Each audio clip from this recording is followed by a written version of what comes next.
YouTube. So welcome, my name is Elsa Kepi. If you are here, I'm so glad to have you here with me live. If you're watching this video later on, do comment, do click like. I love to know that people have found something useful in what I'm sharing. And also, if you want to find out more about me, elsakepi.com is a good place to start. I also offer workshops, coaching, therapy, retreat getaways to work on things like becoming your true self, really, and to find out how to integrate and get that integrity with your own body of who you are as a body, who you are in your emotional state, who you are in your thinking mind, and who you are in your spiritual and how you show up in the world. So that is my passion, to help especially women, but really it applies to all of us, to find out who we truly are and to really rise up and offer our gifts to the world. So that's kind of a long introduction. We're going to talk today about echoism. This is from the myth Narcissus and Echo. I guess it's the myth of Narcissus. So here we go. Right from the very get-go, we have the myth of Narcissus, where Echo was the nymph that fell in love with him and is kind of left out of the whole equation. And isn't that the truth? If you are resonating with being an echoist, it's potentially true that that's exactly what happens.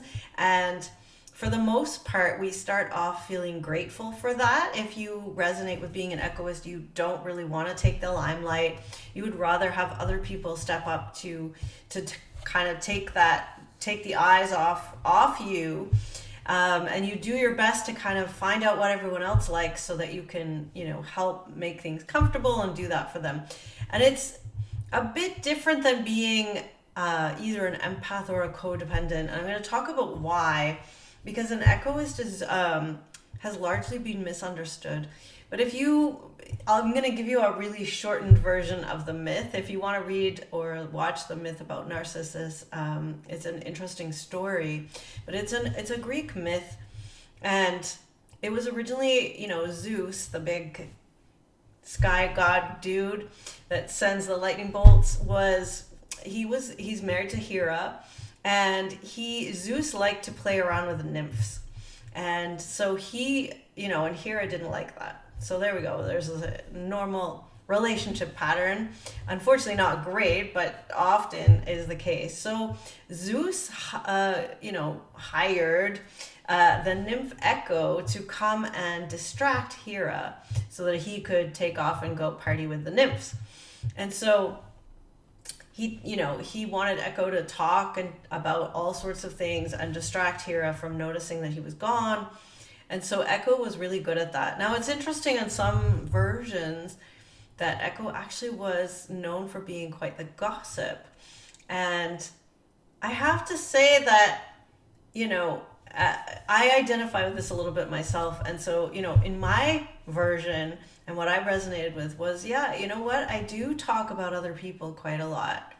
Why do I talk about other people a lot? And I mean, I don't do it as malicious gossip, but it's kind of the whole thing that we're going to get into is that we aren't aware of our own needs, desires, or thoughts or feelings very much. And we tend to just,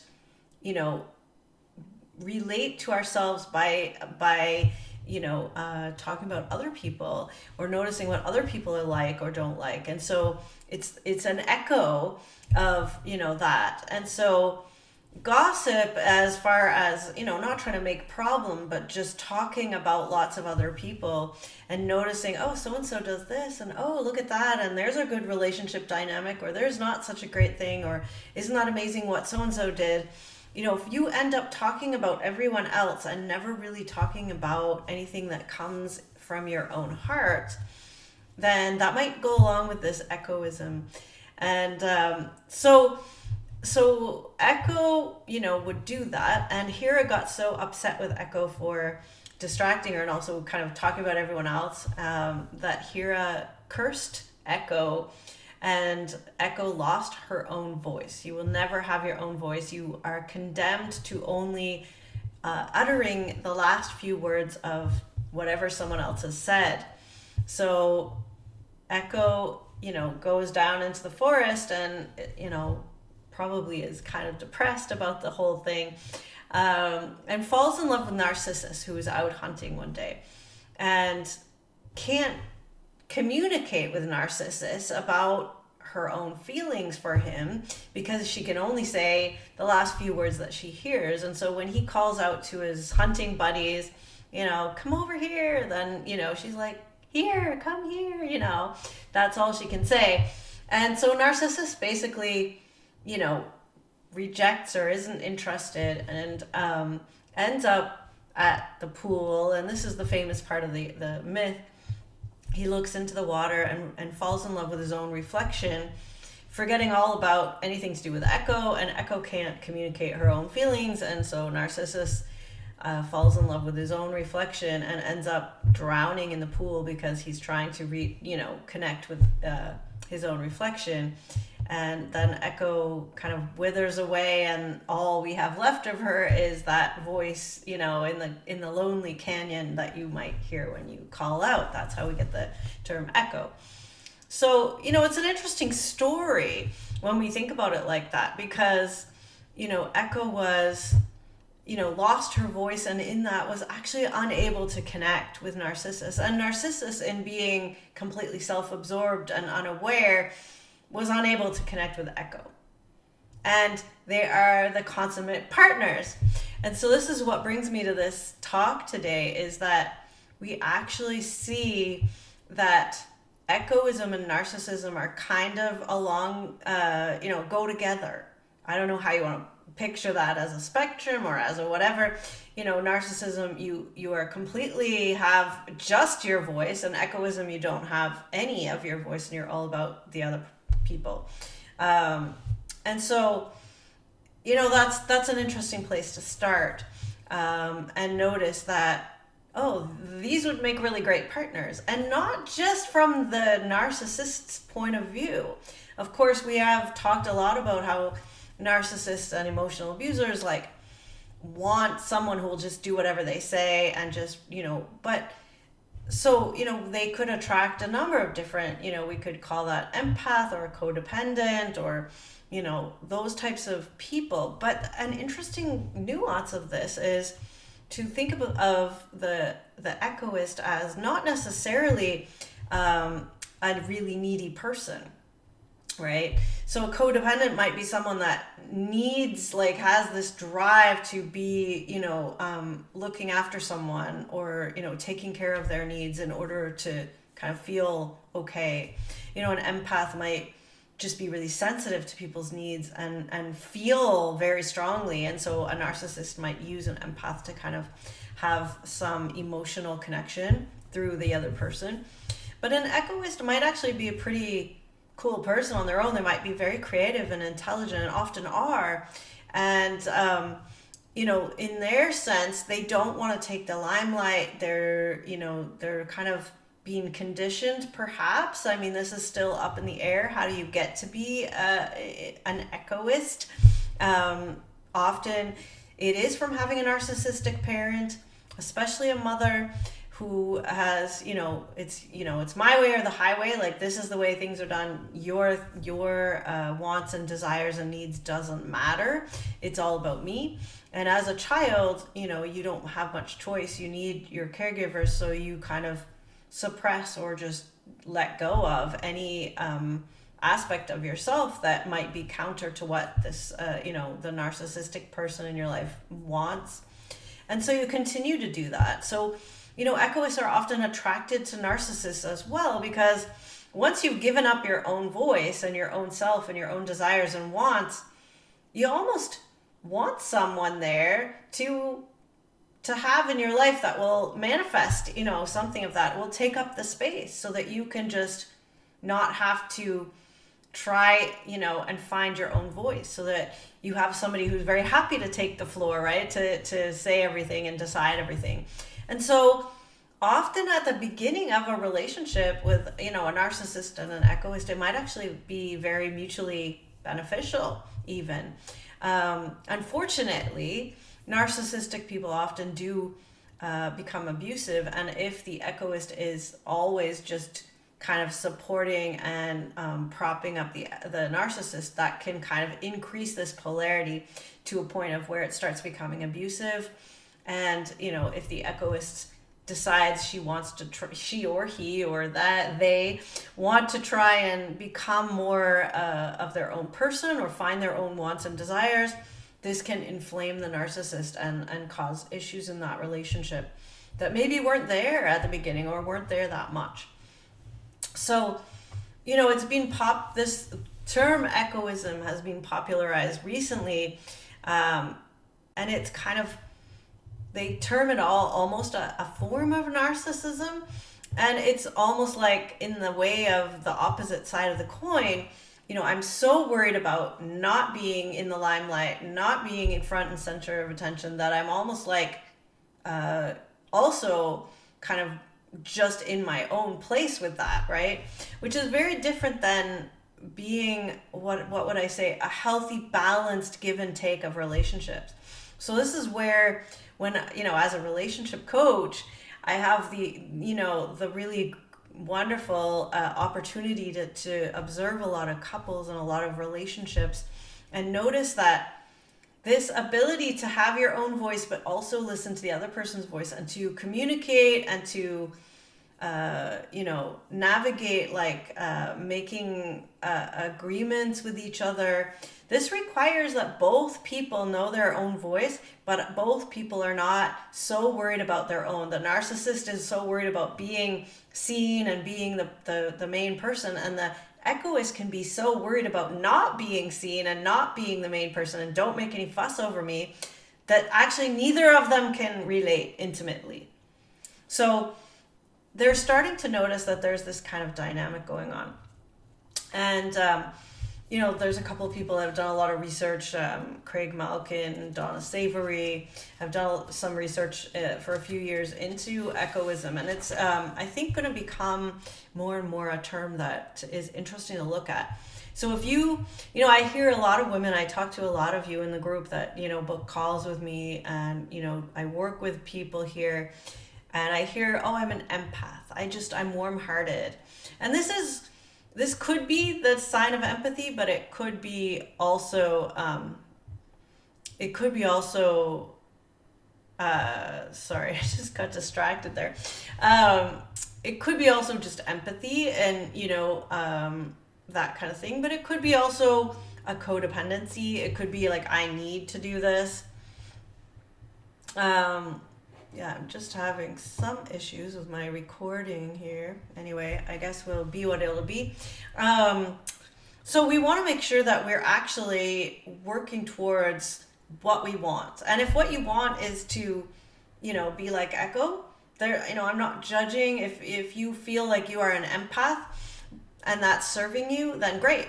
I think empathy is, obviously it's a wonderful quality, but so is healthy narcissism, right? So we want to get a balance. We don't want to put one way up here and one way down here. We want this balance, this ability to kind of move between, when do I need to step up and be seen, and when do I need to take a back seat and let somebody else be seen? And how can we go between those two? So in its extreme form, echoism is now seen sort of as a pathology as well, the same as narcissism. And, it's kind of where you forego your own voice, your own existence even, your own agency, your own choice. It can cause you to feel very isolated. So this also is something that a lot of people have told me, is that they feel isolated. And sometimes that's our own inner strategy for, having grown up with maybe narcissistic parents, or, just not wanting to be seen. And it's different from being an introvert. Again, they're subtly different. We're not, an echoist may actually enjoy being in groups and out in the world. They just really shy away from being, the main voice or the main idea behind the thing. They're very helpful people. So, if you are someone who has a lot of narcissistic friends and relations, I would look at this is maybe something that's interesting for you. If you have an inability to leave the relationship or, distance yourself from narcissists or put any boundaries in place, you could also have this echoist kind of thing. And I really hear it comes down to like a fear of speaking your mind. So if you think about a codependent or even an empath, they're not usually so afraid of speaking their mind. They're not so afraid of putting themselves out there. They may have some manipulative reason. They might be giving the silent treatment. The codependent might be like trying to navigate, saying whatever they think the narcissist wants to hear so that they can get their way. There's a lot more manipulation going on there, whereas an echoist just doesn't have a voice really and doesn't speak out about their own stuff because often they don't know. And this is actually something that comes up in my relationships sometimes still, even with years and years of therapy and work and all sorts of practice, is that, someone will ask me, what do I like or want? And I find it very difficult to actually go in and pull out what it is that I want. It's actually quite a challenge. And so, for me, I believe growing up with very strong parents, not really abusive parents, but very strong parents, like having their own voice. And so mine wasn't really included in the mix and it wasn't encouraged in that way. You might actually even experience some sort of comfort, familiarity, or even pleasure with being with a narcissist because you can just sit back and they take up the space and that's great, right? So you aren't having to go against your strategy for surviving in the world. You can just stay in the comfort of being in the background. And if you notice you do that a lot, that might be, a way of kind of looking at this. You might have a fear of upsetting other people by, telling them, what you're saying is unreasonable or whatever. So you just tend to be quiet. You just tend to lose your voice. Not being able to speak up in a group, being left out or ignored. And here's one that a key piece too is this self-criticism or self-persecution, but it's internal. And, we may have this internalized self-critiquing voice that is, going on inside our own head. And when I wrote my memoir, I actually gave this voice in my head almost like a character role, a character starring role in my book, because it's very strong. So if you, recognize that voice in your head that's like, always telling you you're not good enough, or you shouldn't do that, or, this doesn't work, or why are you saying that? Or you should be better, you should work harder, it's your fault that things are, all of those kinds of things. It's almost more of a real character in your psyche than even with an empath or something like that. An empath is kind of just feeling the room, right? But this is having like this persecutory aspect to your own psyche that really can get in the way of healing. And so at the worst case scenario for an echoist, you would follow the narcissist's agenda without having any voice. And this might end up looking like you carrying out really horrific things for your narcissistic partner and not speaking up against it, or not, just kind of following it. And, and you have no responsibility for that. This is just, I was told to do this, I'm doing this. And so, if you find yourself kind of doing things that are against your own values, but you notice that you're still doing them without really taking and then when someone questions you on that, you're like, well, so-and-so told me to do it.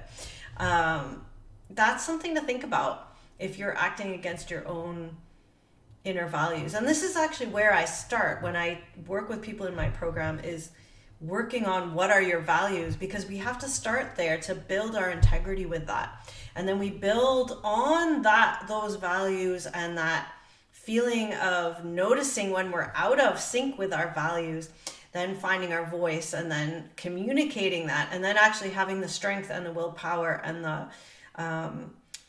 the energy in a different way to actually stand up for what we believe in and to actually have a voice. So this is part of how we work our way out of echoism. Now, in the same way that narcissistic abusive relationships, typically, or even more, they err more on the side of men being narcissistic and women being this. So it is, the myth is Narcissus is the man and Echo is the nymph, the female nymph. And, it does tend to go along those gender lines for the most part. But I would say as we are moving into this kind of era of men trying to be more softer and more, have been almost silenced in a way. The ones that have noticed that I don't want to be like a patriarchal role model, and they've almost gone the other way. So it's kind of this switch, right? And sometimes women have become very narcissistic and abusive and, really taking the stand and taking the lead. And I'm not saying taking the lead is always bad, but we have to temper this with a really good dose of compassion and a really good dose of kindness. And that really is helpful. So it's interesting in the myth that when Narcissus refuses or stops connecting with Echo kind of fades away and dies.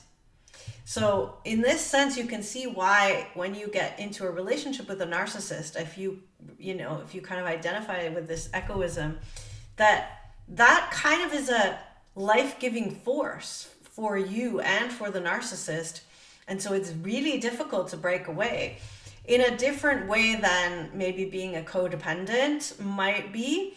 Or even just an empath. You might just be empathic with a lot of people. So there's this strongly established internal world that the echoist has that has the impact of silencing them and stopping them relating to other people, including a therapist sometimes. We're very staunchly independent, and I can relate to that. And I know it's difficult for people that relate to being kind of on this echoist spectrum, have a difficult time reaching out for help or, having that talking about themselves, right? There's a really interesting example of this was actually a man who was sort of identified more as the echoist, and he would go to therapy and talk about his partner. He would talk about how great she was, she does all these things, but he would never actually get to his own stuff, right? So sometimes, it's really easy for us to just talk about other people and, have this really internal world that we're working with that makes us really super creative and intelligent people, but it's hard to connect outwards. And I know for me, I've worked with this a lot. As a physical thing, just as a side note, often I found I got really cold hands and feet, or, everything kind of pulls into the center, especially when I was feeling triggered in my echoism, I guess. I would pull inwards and even get cold in my extremities. So that's like a physical manifestation of this. I'm going to go inwards because this is a safer, known world that I've created. Even though we may have this persecutory aspect to this inner world, it's a known world, right? It's very much like the another story of Rapunzel with her hair, being locked in the tower with the witch. We often, as echoists, lock ourselves in that tower with the witch, and we don't actually relate to the outside world. Same as a narcissist will be in their own tower, with themselves, and they don't relate to the outside world. So there's a similarity there that's really interesting to me. And as echoists, we probably, would hate to imagine that we have anything in relation to narcissists, and we are actually afraid of that. And so, what we actually need to do is take a couple steps along the spectrum towards narcissism, and take a couple steps towards a healthy self-confidence, right? A healthy, I have a voice, I have a right to have a voice, I can have desires and wants, and this is how it might show up for me, and I have a right to ask people to meet my needs, like all of those scary things. And I know if that's scaring you at all, then we need to work together is actually what I'm going to say to you. And I do have some programs that will start you off on this. My in-depth program works with women who have had emotional abuse, and it may be with this dynamic of being more of an echoist. It's really intensively helpful. We work very, very closely for a few weeks, and we really make huge strides. And it's called The Body Leads the Way. And you can check that out on my website, elsakepi.com. Under the Work With Me page, there's a couple of other introductory courses on taking responsibility for ourselves and our choices, and also on boundaries, which is a thing as well. So if you're interested in looking that up, I would check out my website, reach out and book a call with me.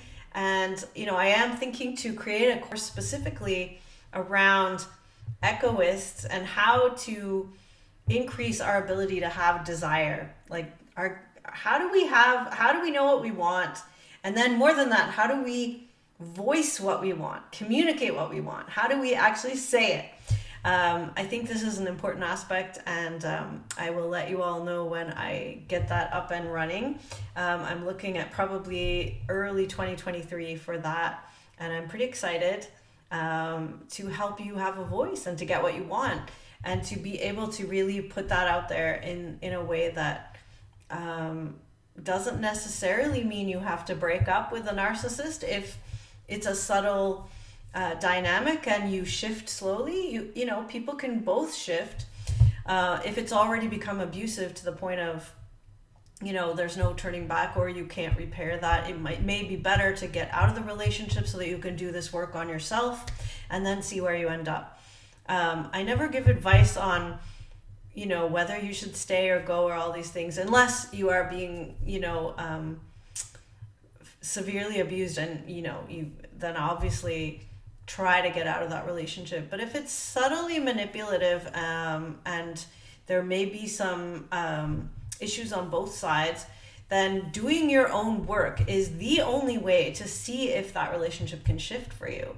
And doing your own work, maybe this type of self-reflective work, this practice of having a voice, this continual work towards being a balanced person, may shift things in your relationship. So for most of the people that I talk to, it's gone so far down the route of being abusive that, it definitely is better to be on your own to work with this. But I can say, from being an echoist a little bit myself, that we can get caught on the other side as being, isolated and not reaching out and not knowing how to make friends or get it, find new relationships or work towards, integrating into the world again. So if you're finding yourself, left your abusive relationship, yay, now you're kind of stuck over here being isolated, and you don't know actually how to put out in the world, what do I want? And how do I state who I am? And, all of that stuff, then definitely keep in touch, reach out to me, book a call. We'll get you working on those things. And it has profound effects. I can say for myself that there's nothing more life-giving, life-affirming than actually connecting with someone intimately, or multiple people. But there's nothing more life-affirming than having that intimate connection, really feeling connected. I think, really honestly, that's what we kind of all desire at some deep level, is feeling that connection. So that's where I'm going to leave it for now, and look for more information around echoism and narcissism in this space, and also, empath, codependence, all of these labels that may help us to understand how we get involved in these dynamics and how to not continue to recreate those. So reach out to me, check out my website, elsakepi.com. I hope you have a wonderful Saturday, and, see if you can express yourself, even to yourself. Give yourself a pat on the back. I'm so glad I'm here. You could just say something like that. And I look forward to talking to you soon.